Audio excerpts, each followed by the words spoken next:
Hi, morning everyone. I'm Justin. Welcome to my channel. And this is my friend Tarmizi. Today we're gonna talk about Heel&Toe, right? Heel&Toe. So Mizi is gonna tell us what is Heel&Toe and why drivers do it. So can you start with what is Heel&Toe? Heel&Toe is basically the movement of your feet with your pedals.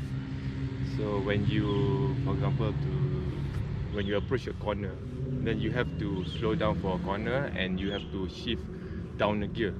So what happens is you brake, and as you want to turn in, you have to prepare your car in with the right gears. So again, like for example, you're in fourth. Then as you approach a corner, you have to brake, slow down, and you have to shift. So that's the point where you have to clutch it, move from fourth to third, at the same time blip it, and then go to clutch, you're in third. So that movement where you brake, clutch and blip is where they call it heel&toe. So that's referred to your right foot. Sounds very complicated. Very why do you guys do that? So yeah, why can't you just shift normally, like a normal person do, just clutch in and down? Because when you don't heel&toe, when you do not rev match, you are forcing the RPM up. What's rev match? Rev match is when you match up the correct RPM for the down the next gear or the gears that you're gonna shift in. For example, when you're in fourth, you try to engage third. At that same speed, you have to bump up the RPM. Right. Like I repeat again, it's like when you are at the right speed, at that particular speed, if you want to downshift from fourth to third, you have to increase the RPM because that's how the ratio of the gears. So when you try to rev match and when you try to approach a corner, that's where you have to brake, clutch it, blip to rev match, and then let go of the clutch. So rev match means you're matching the speed of the transmission to and the right the engine. Gear. Yeah, to the right gear. Okay. Yeah, because it's gearing, it's ratio, so you have to get the right RPM of the engine for the right gear for that same speed between the two gears. Why do we have to go through all that to do that? Does it make it smoother or it has a lot of benefits actually. One is to protect the engine. Mainly is to protect the engine because if you do not rev match, then you have to force the RPM up.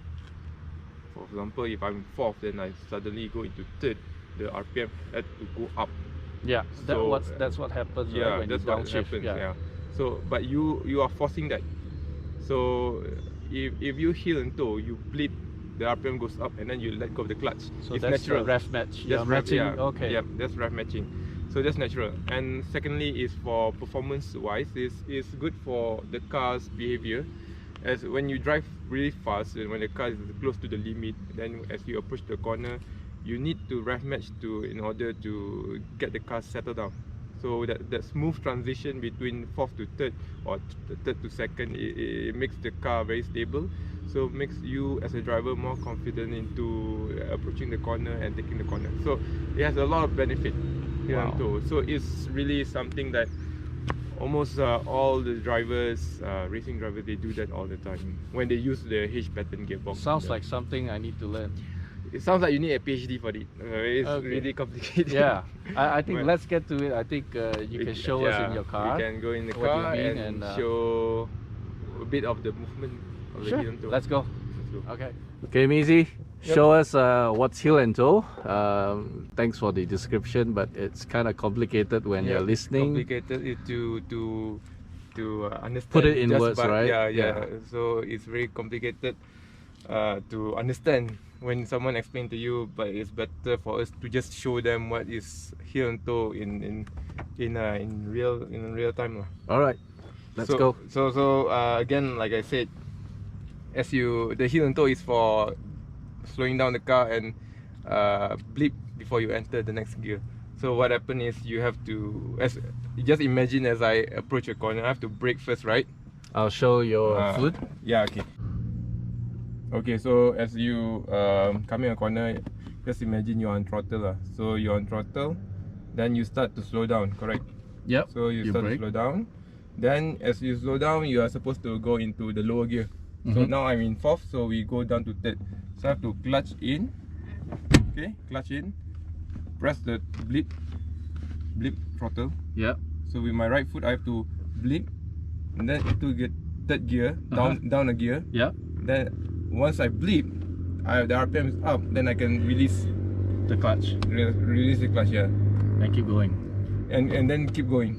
All right. Don't forget to transfer your foot to back to the throttle. You're not Yeah. going anywhere, lah. All right. So again, Can you do that again, like in one move? Yeah. So imagine this is in real time, lah. So Yeah. you're on throttle again. Come in corner, you have brake, clutch in, throttle, into third, and then just let go, and then back to throttle. Yeah. So in real time, I'll be doing like this. Cool. Wow. So that's, I don't know, 1, 2, 3, 4, And 5. go. So that's about 4 to 5 steps in one go. Right. Yeah. Takes a lot of practice. A lot of practice. So again, what I normally do, I mean what I did last time too, when I had to practice the rev matching part. So what I did was, I'm in 4th gear. Then when I want to go down to 3rd, I clutch in, blip, and then go into 3rd.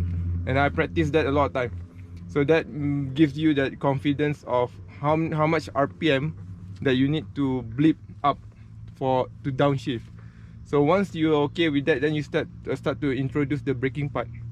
So Cool. then you start to introduce the braking, clutch and throttle. So you do it step by step. Yeah, you learn to rev match first, and then you integrate that one into the Heel&Toe. So a lot of practice, a lot of awkward jerking going on in your training, your practice part, and then eventually it gets smooth lah.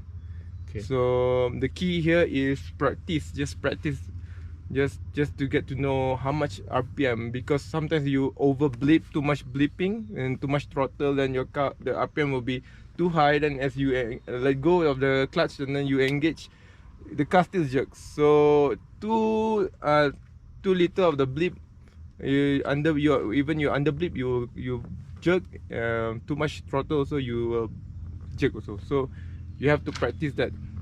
Normally it's about 1000 RPM between gears. So it depends, but it's down to your car. It depends on your car. Sometimes it's less, sometimes if you have a close ratio gearbox, probably it will be less. Okay. I heard you also have a video on this, right? I did. Yes, thank you. I did a tutorial video. So probably you can link it in the video. Sure. Maybe later or maybe now, I don't know. Guys, I'm gonna put the link down bottom. Just click on it if you are interested to know more. Yeah. So in the tutorial, I teach how to practice. How to perform the rev match, and then also how to later on integrate the Heel&Toe part. So it's good lah. It's good to learn how to Heel&Toe. It saves, it prolongs your car life, and then it gives you a better feeling when you drive the car. If it makes you feel good, it looks good. It makes your driving faster as well. So it's a lot of benefit. I don't really see any negative impact from doing Heel&Toe. It's just, so if you can do it, just do it. Right? You have. I think if you are driving a manual, you have to learn it. So it's good. It's safe. When you are in control, it means you're safe. So I think it's a good thing. Yeah. So like I said, if you are driving a manual, you have a clutch pedal and a gear stick, you better learn it lah. So if you don't, then you're missing a big part of the experience driving a manual car. Hi guys, if you like my video, please hit the subscribe button. Thanks for your support, for viewing my channel. Thank you. Till next video then. Bye.